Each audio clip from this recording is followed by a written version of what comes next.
नमस्कार, जय जोहार। आप देख रहे हैं ट्राइबल एक्सप्रेस और मैं आपके साथ हरीश कुशाम। 9 अगस्त विश्व आदिवासी दिवस का आयोजन मध्य प्रदेश के बैहर में गोंडवाना सामुदायिक भवन सिविल लाइन में किया गया, जिसमें प्रमुख वक्ता के रूप में अधिवक्ता राम नारायण टुररिया आदिवासी अधिकार राष्ट्रीय मंच केंद्रीय कमेटी के द्वारा अपने उद्बोधन में कहा, बड़ी बात, अब आदिवासियों को जन आंदोलन करना ही पड़ेगा, क्योंकि अधिकार मानने से नहीं मिलता, छीनने की जरूरत है। Bureau report, tribal express. 9 अगस्त को विश्व आदिवासी दिवस के रूप में मनाया जाता है। हम लोगों को सोचना चाहिए कि जो आदिवासी है, पूरी दुनिया के 90 से अधिक ऐसे देश है जहां पे आदिवासी वहां की मूल आबादी थी और आज भी मूल आबादी है। लेकिन उन देशों के अंदर ये जो गोरी चमड़ी वाले जो लोग हैं, उन देशों में आदिवासियों के बीच में आकर के व्यापार करने के माध्यम से आए और धीरे धीरे करके आदिवासियों के जो प्राकृतिक संसाधन है उन पर एक एक करके कब्जा कर लिया और आज दुनिया के अंदर आदिवासी अपने अस्तित्व, अपनी पहचान के लिए संघर्ष कर रहा है। जब आप दमन का दौर चला पूरी दुनिया के अंदर, जिनेवा में 1982 में बैठक हुई, बैठक के बाद ये मांग उठी। उसके बाद 1993 में संयुक्त राष्ट्र संघ जो था उसने 1994 को विश्व आदिवासी दिवस के रूप में घोषित किया। 23 दिसंबर को विधिवत तौर पर तय किया गया कि दुनिया के अंदर 9 अगस्त जो है विश्व आदिवासी दिवस के रूप में हम मनाएंगे। लेकिन आज हम लोगों को देखना चाहिए कि हमारे जो आदिवासी है, जिनकी जल जंगल और जमीन का जो सवाल है, आज हम लोगों को आदिवासियों जनजातियों के जो विद्रोह है, हमको बताया जाता है कि 15 अगस्त 1947 को देश को आजादी मिली। 1857 में देश का प्रथम स्वतंत्रता संग्राम हुआ, लेकिन इतिहास के पन्नों में इस बात का जिक्र नहीं किया जाता है कि ये जो फिरंगी इस देश के अंदर आए थे, ईस्ट इंडिया कंपनी, और उसके साथ साथ गांव-गांव के अंदर जमींदार और सामंत थे, इनके खिलाफ सबसे पहले आदिवासियों ने विद्रोह किया है। 1760 के बाद हिंदुस्तान के अंदर आदिवासियों के लंबे बड़े बड़े सशस्त्र विद्रोह हुए हैं। उनमें से जिनका हम लोग बार बार उल्लेख करते हैं, उनमें पहाड़ी आदिवासियों का विद्रोह होगा। धन है और मां, जिसने सिद्धू, कानू, चांद और भैरव जैसे नौजवानों को जन्म दिया, उनकी 2 बहनें, जिन लोगों ने पहली बार 1854, 1855 में 1957 के पहले हिंदुस्तान के अंदर, ये पुराने जमाने में अपन कह सकते बंगाल प्रेसिडेंसी का जो इलाका था, जो आज झारखंड में है, पहली बार हिंदुस्तान में, गुलाम हिंदुस्तान में पहली बार आदिवासी ने अपने राजा को चुना था और उनके नेतृत्व में पूरे 1 साल तक आदिवासियों के खिलाफ लंबा संघर्ष चला। उसके बाद तिलका मांझी के विद्रोह के बारे में हम लोग सुनते हैं। हम लोगों ने देखा कि दशरथ भगत का कोल विद्रोह जो था, उसके बाद ये धरती को, ये बिरसा मुंडा इस धरती में जन्म लेते 1875 में। और आप कल्पना करिए कि 25 साल में इनकी मौत हो जाती है। एक 25 साल का नौजवान 12-13 साल की उम्र से इस देश के अंदर जो जमींदार सामंत थे, अंग्रेजों के द्वारा जो लूट के राज चल रहा था, किस तरीके से आदिवासियों में जो बराबर अधिकार थे, तीर था, कमान से लेकर के 12 वर्षीय जो भी थे, उनके मार्फत हिंदुस्तान के अंदर आदिवासियों को संरक्षित किया गया।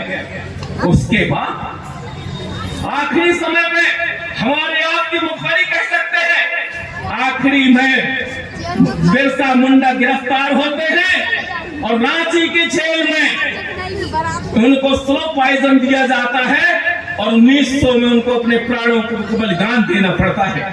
इसी तरीके से हम लोग देखते हैं कि ये जो टंटे मामा का इलाका जो है, जो भील वाला जो इलाका है, उस इलाके में टंटिया भील ने आदिवासियों को एकजुट किया। कहने का मेरा आशय यह है कि आजादी के पहले जो हमारी लड़ाई थी ईस्ट इंडिया कंपनी के खिलाफ, हमारी लड़ाई थी जमींदार सामंतों के खिलाफ। 1947 में हमको आजादी मिल गई। 26 जनवरी 1950 को हमारे देश का संविधान बन गया। लेकिन आज हमारे देश की जो मूल आबादी है, जिनको जल और जंगल पर अधिकार होना चाहिए था, मूल आदिवासियों के 4-5 प्रमुख अधिकार हम लोगों के लिए मिलना चाहिए, जिसके लिए हम संघर्ष कर रहे हैं। आज मूल आदिवासी के जो अधिकार है, स्वायत्ता का अधिकार होना चाहिए, आत्मनिर्णय करने का हमको अधिकार मिलना चाहिए। हमारी जो संस्कृति, हमारी जो धरोहर है, उस संस्कृति का संरक्षण होना चाहिए। भूमि पे हमको अधिकार मिलना चाहिए, समानता का अधिकार मिलना चाहिए। और उसके साथ साथ इस देश के अंदर जो शिक्षा और रोजगार है, हमारी आबादी के हिसाब से शिक्षा रोजगार पे हमको अवसर मिलना चाहिए। ये हमारे सामने सबसे बड़ा सवाल है। आज हम लोग यहाँ पे तमाम कानूनों की हमारे साथी व्याख्या कर रहे हैं। हम लोगों को मालूम है कि जो 5वीं अनुसूची का जो क्षेत्र है, उस 5वीं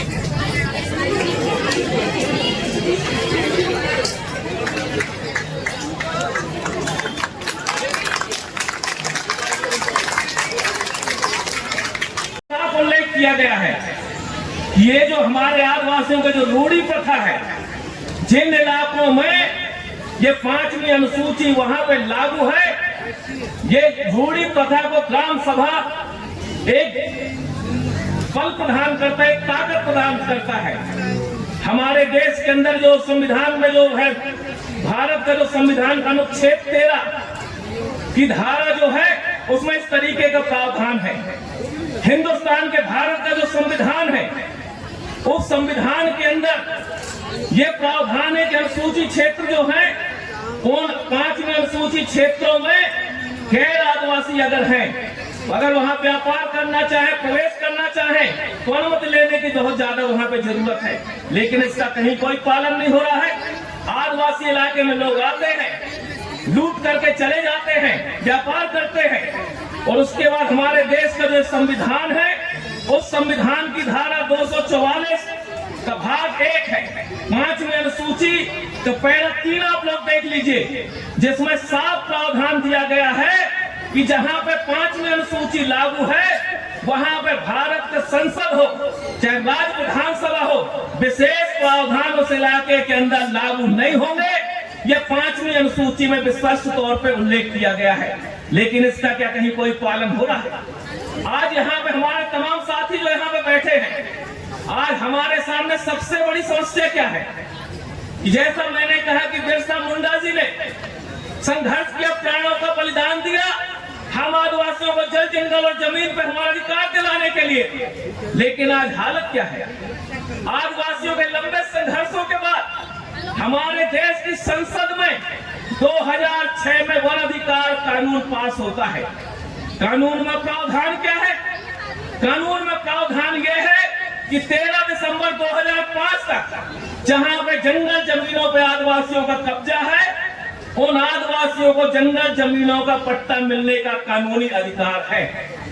जो परंपरागत वनवासी है, उनके लिए 3 पीढ़ी तक का उनको साक्ष्य प्रस्तुत करना पड़ेगा, 3 पीढ़ी से वहां के निवासी हैं।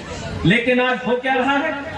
इसी बालाघाट जिले के अंदर बालाघाट है, मंडला है, डिंडोरी है, और जहां शहडोल, अनूपपुर, उमरिया, इन इलाकों में आज हालत यह है कि वन अधिकार कानून का अमल करने की बजाय भरी बरसात में जंगल जमीन पे जिनके मकान बने हैं, जो खेती कर रहे हैं, ये सरकार है, इनके नुमाइंदे और ये खाकी वर्दी वाले जो लोग हैं, खुलेआम लोगों की जमीनों से बेदखल कर रहे, फसलों को चलाया जा रहा है। जबकि 5वीं अनुसूची है, उसका खुले तौर पर उल्लंघन किया जा रहा है।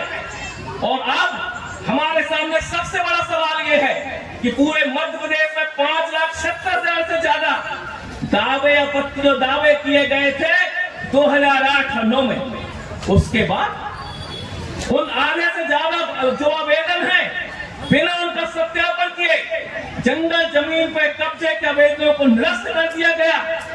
और उसके बाद आज हमारे सामने सबसे बड़ा खतरा है मेरी बहनों, ये गोंडवाना की राजकुमारियों, सबसे बड़ा खतरा यह है कि आज हमारे देश के अंदर जो आदिवासियों के दुश्मन, आदिवासियों के जो विरोधी हैं, जो वन प्राणियों के नाम पे जो गैर सरकारी संगठन है, इन लोगों ने वन अधिकार कानून को बदलाव करने के लिए 2013 में पूरे हिंदुस्तान के जो हाई कोर्ट है, अलग अलग हाई कोर्ट में लोगों ने याचिकाएं दायर की, और उसके बाद 2017 में हमारे देश की जो सबसे बड़ी अदालत सुप्रीम कोर्ट, सभी हाई कोर्ट के मुकदमे सुप्रीम कोर्ट चले गए, और 13 फरवरी 2019 को इसी हिंदुस्तान के अंदर सुप्रीम कोर्ट ने फैसला किया कि जंगल के अंदर जो लोग निवास कर रहे हैं, ये अतिक्रमणकारी हैं, इनको जंगल से बेदखल किया जाए।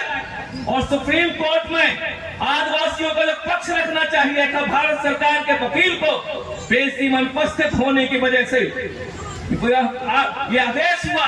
उसके बाद आप लोगों ने संघर्ष किया। संघर्ष के बाद 26 फरवरी 2019 को अब ये स्टे लगा हुआ है, अभी 2 अप्रैल 2025 को पेशी थी। तो मेरा कहने का मतलब ये है कि आज हमारे सामने संकट है, तलवार लटक रही है।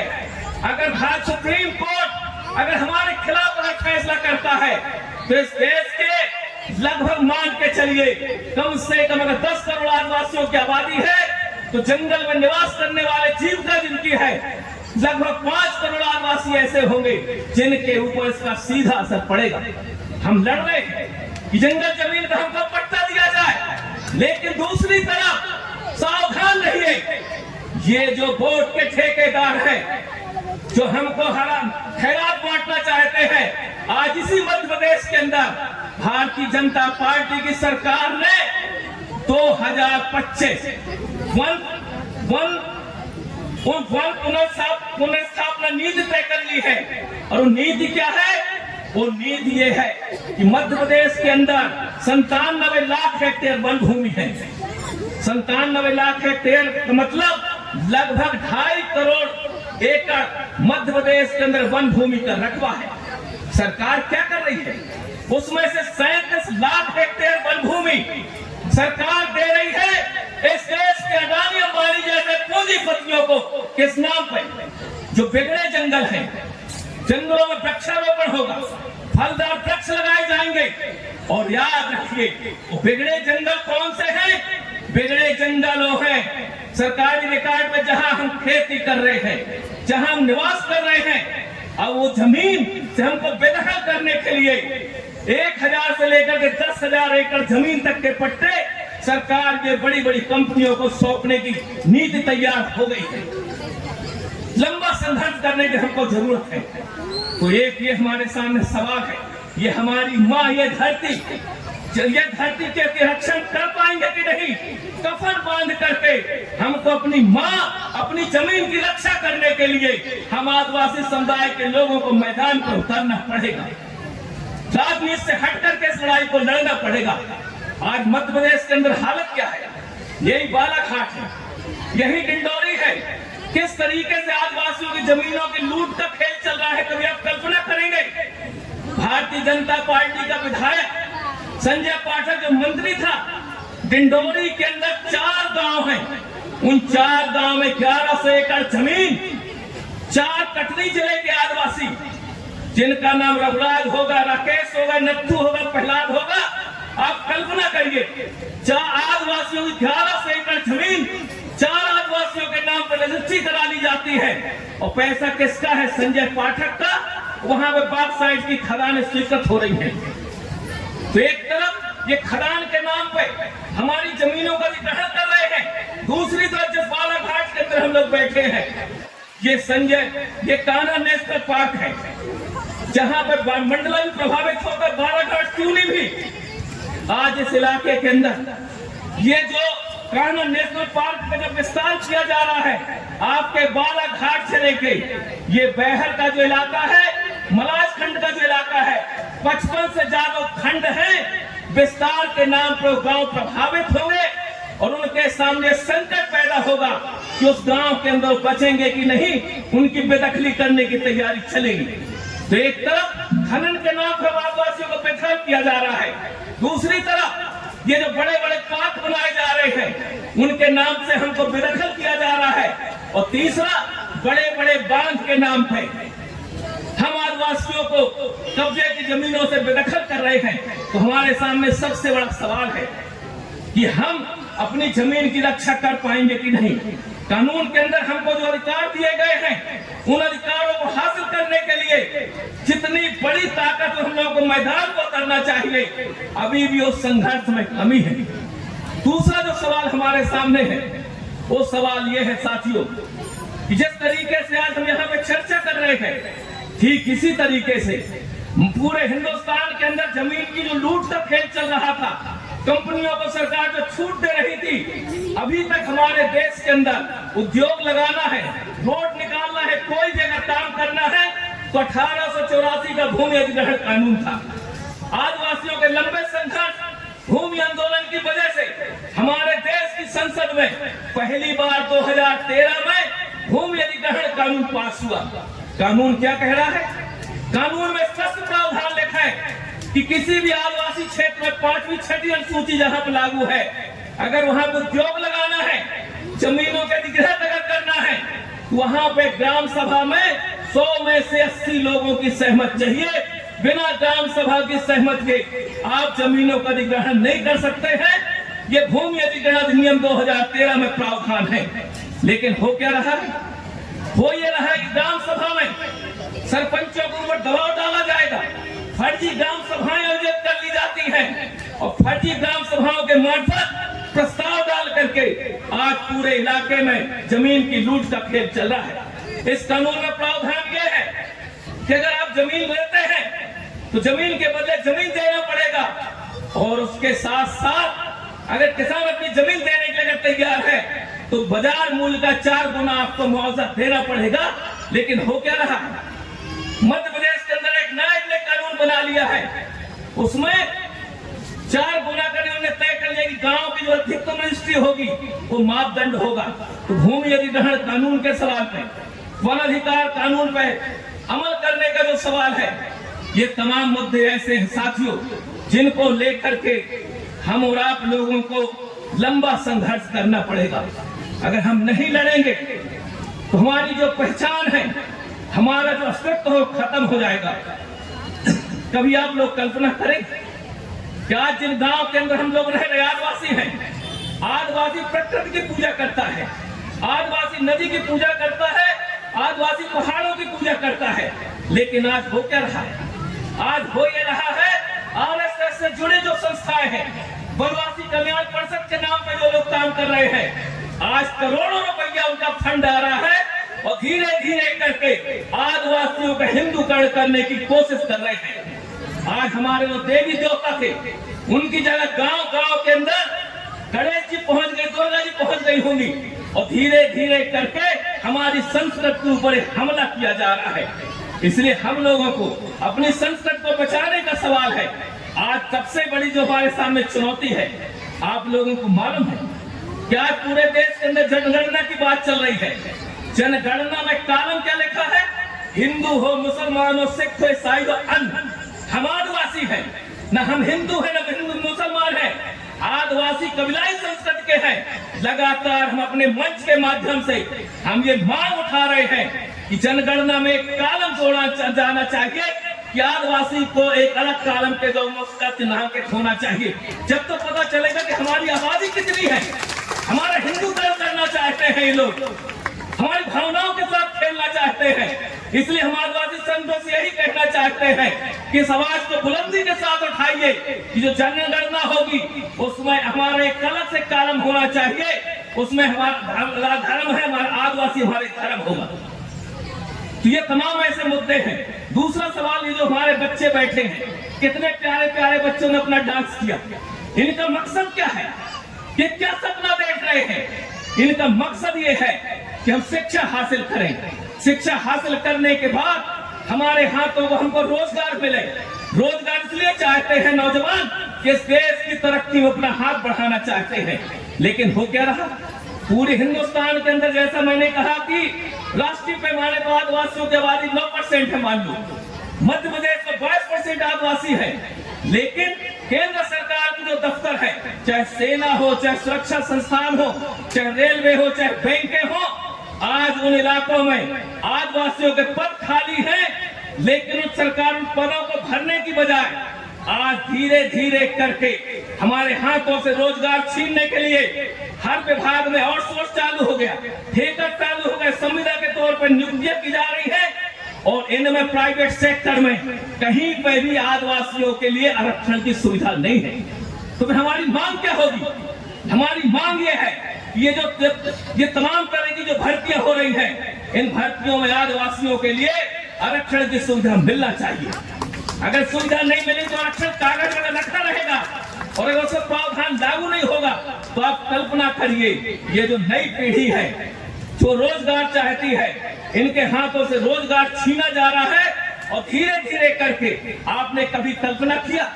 मैं तो एक ऐसा खुद नसीब हूं, मैं किसान का बेटा हूं और मेरा बेटा सेना में है, लेकिन आप कल्पना करिए कि इस देश के अंदर जो सेना में जो लोग थे, सबसे ज्यादा रोजगार मिलता था सेना में।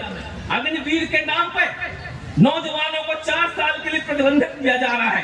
धीरे धीरे करके हमारे रोजगार को अवसर छीने जा रहे हैं, हर जगह निजीकरण का एक दौर चल रहा है। तो साथियों, हमारा जो मूल निवासी जो हम जो आदिवासी हैं, हम समानता के लिए लड़ेंगे, भूमि के अधिकार के लिए हम लड़ेंगे, स्वायत्तता के लिए लड़ेंगे, आर्थिक संरक्षण के लिए लड़ेंगे, लेकिन उसके साथ साथ हम लोगों को संकल्प लेना पड़ेगा कि नशाखोरी का हमको विरोध करना पड़ेगा, इसके खिलाफ भी लड़ना पड़ेगा। हम लोगों को शिक्षा रोजगार हासिल करने के लिए हम लोगों को लड़ना पड़ेगा। और ज्यादा समय न लेते हुए साथियों, क्योंकि आज अपन लोगों को सांस्कृतिक कार्यक्रम में लोगों की रुचि है, मैं आप तमाम लोगों को धन्यवाद देता हूं और सिर्फ यही निवेदन करना चाहता हूं आखिरी में कि वन अधिकार कानून जो है, ये जो साक्ष्य की बात करते हैं, तो साक्ष्य क्या होगा? जेल गए, दंड मिला। 100 में से 90% लोग ऐसे हैं जिनका जंगल जमीनों पे कब्जा है, लेकिन उनके पास जुर्माने की रसीद नहीं है, सिविल जेल की कार्रवाई नहीं हुई है। इस कानून में प्रावधान है कि गांव का जो बुजुर्ग है 70-75 साल का, उनका जो कथन है वो भी साक्ष्य के तौर पे काम करेगा, मौके का पंचनामा भी साक्ष्य के तौर पे काम करेगा। तो हम और आप सब मिल करके जमीन के संघर्ष को आगे ले जाएंगे। इन्हीं शब्दों के साथ मैं अपनी बात समाप्त करता हूं। इंकलाब जिंदाबाद, जय जोहार, जय श्री राम। बहुत बहुत धन्यवाद अधिवक्ता कुरेरिया जी। सबसे पहले तो